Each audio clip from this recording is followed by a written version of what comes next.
Alright people, let's talk some electrostatics. We're gonna start out the unit doing some quick review. I'm probably gonna go pretty fast because if you've taken chemistry already, it's going to be fairly easy. So let's hop right into it.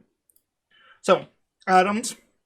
We figured atoms were the smallest building block of our universe for quite a while, until we figured out that there were smaller things than atoms. And in fact, so the things that we call smaller than atoms are subatomic, right? Smaller than the atomic level, so subatomic particles.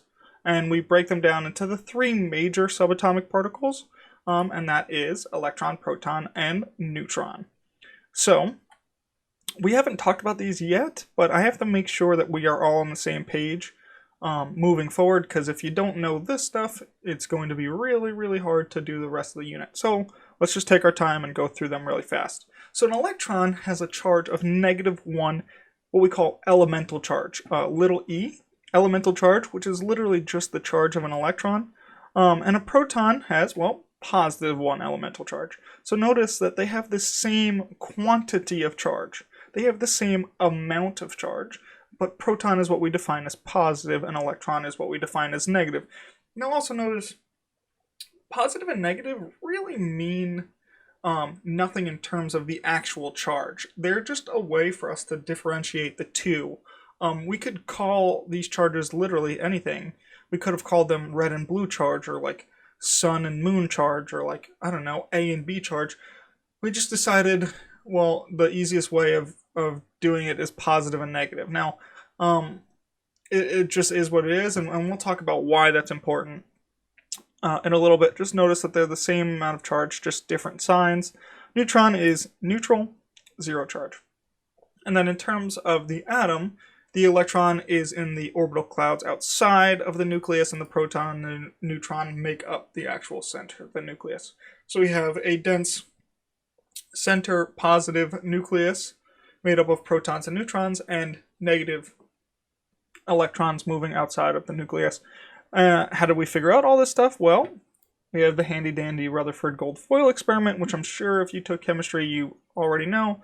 Takes a beam of alpha particles, which are essentially protons, shoots them at gold foil. Most of them go through, saying that which he said that the atom is mostly empty space.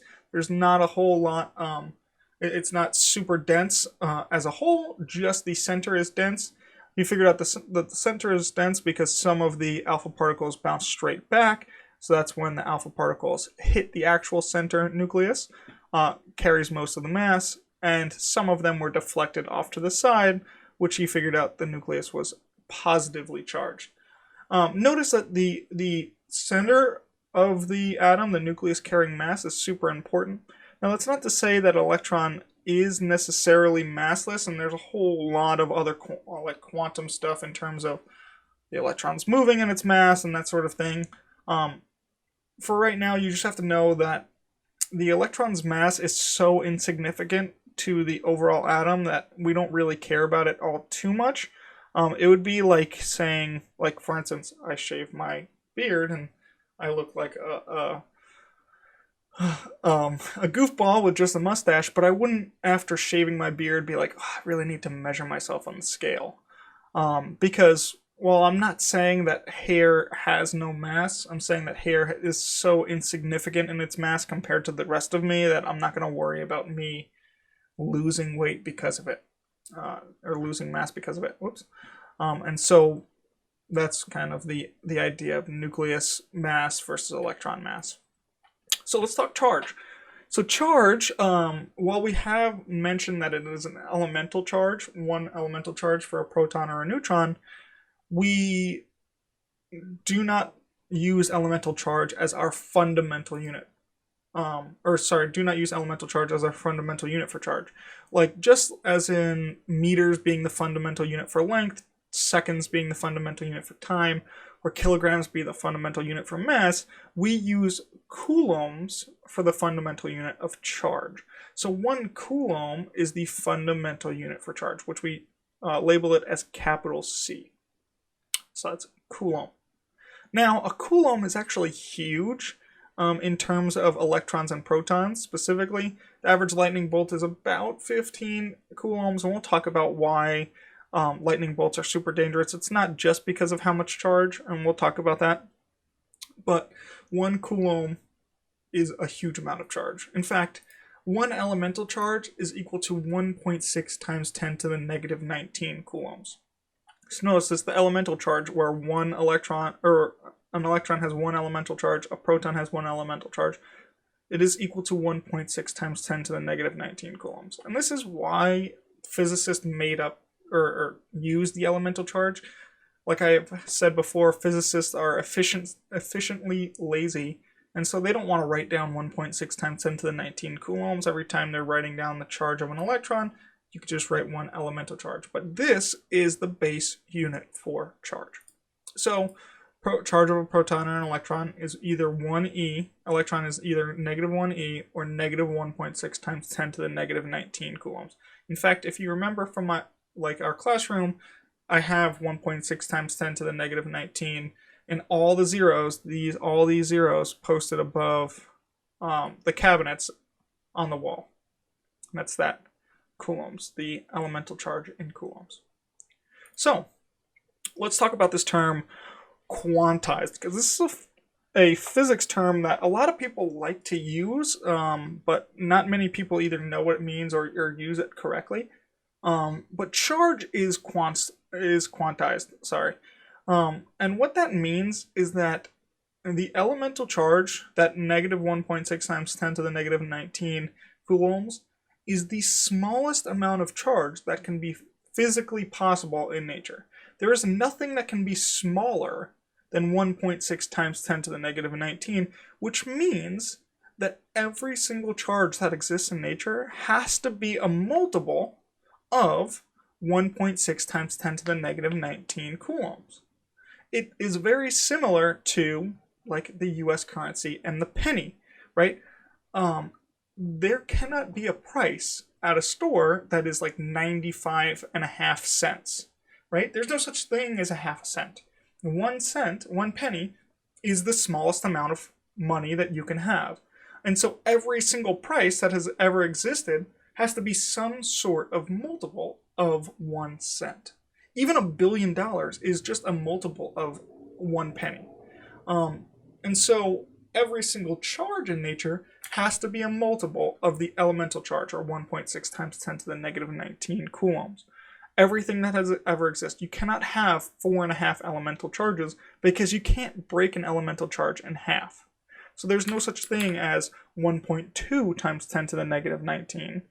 It has to be 1.6 times 10 to the 19 or a multiple of this. Okay? And that's what it means by quantized. That there is a fundamental smallest unit, fundamental smallest value, and every other value has to be a multiple of that value. Okay, so let's look at some practice problems. So we'll start with this one right here. It says an object possessing a charge of negative 9.6 times 10 to the negative 13 coulombs has how many excess electrons? Well, that's not too hard to find. We can figure out that if we know that there is, let's take out a little pen. Sorry, I also don't have my stylus working it's still broken, so we have to deal with some mouse writing.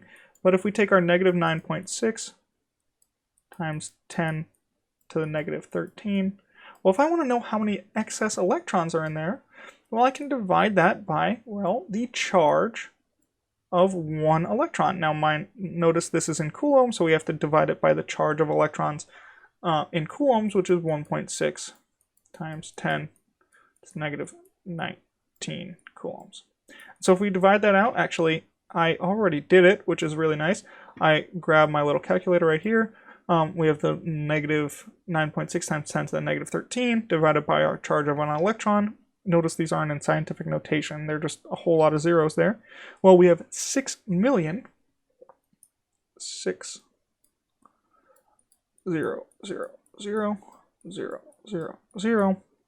electrons.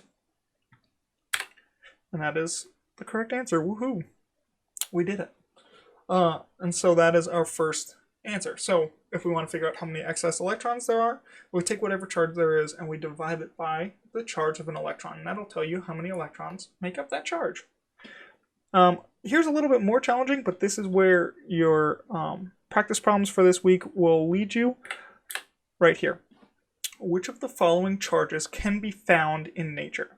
Which of the following charges can be found in nature? Now this is playing off the fact that charge is quantized. You cannot have a charge that is smaller than 1.6 times 10 to the negative 19 coulombs. You cannot have a charge that is smaller than that. Now notice these are all larger than this number because their exponents are, their negative exponents are smaller, which means that there's more there. But what we are going to do to figure out if these charges can be found in nature is we're going to take these numbers and we're going to divide them by that 1. We're going to divide them by the 1.6 times 10 to the negative 19. A little small there, but we can work it out. And so what we're going to do is we're going to divide these by the 1.6 times 10 to the negative 19. Now let me show you what happens for the first one. So I'm going to pull the first one over. So this is the first one. We have the 0.000002, the 2.0 times 10 to the negative 18 divided by our elemental charge, and we say that this comes out to 12.5. Now notice that is the exact same method we use for this problem up here. So what this is saying is that this charge is made up of the charge of 12.5 electrons. Now there should be something that goes off in your head here based off of what we talked about with quantized. There cannot be anything smaller than the charge of an electron, which means that you are not allowed to have a 0.5. That does not exist. You cannot chop an electron's charge in half and say, okay, this one has 12.5. No, it has to be a whole number, and that is what we are looking for. We're going to divide each of these numbers by the 1.6 times 10 to the negative 19, and the one that can be found in nature is the one that is made up of a whole number of electrons, because the other ones are made up of some percentage of an electron's charge, but that cannot happen. We cannot chop an electron's charge into a percentage. It has to be a whole number. And so 12.5 means that this charge is physically unable to exist out in nature. Cannot happen. So let's do the second one. I've already done it on my calculator. The second one comes out to 13.25, which means, we are not allowed to have a quarter in nature, which means this one is incorrect. Next one, comes out to 9.1875. We can't have 0.1875. That cannot exist in nature. Which means, of course, the last one, when we divide it out, comes out to 12. Which means that this is exactly 12 electrons. Or 12 protons, because we don't really know if it's positive or negative. Well, I guess it's assumed that it's positive, so it would be protons. So this is 12 elemental charges, which means it can exist in nature because it is a whole number. Okay, so these are the two types of questions you'll see on the practice for this week. But for right now, that's it for the lesson for this week, and I'll see you next week, hopefully without a mustache. All right, bye, guys.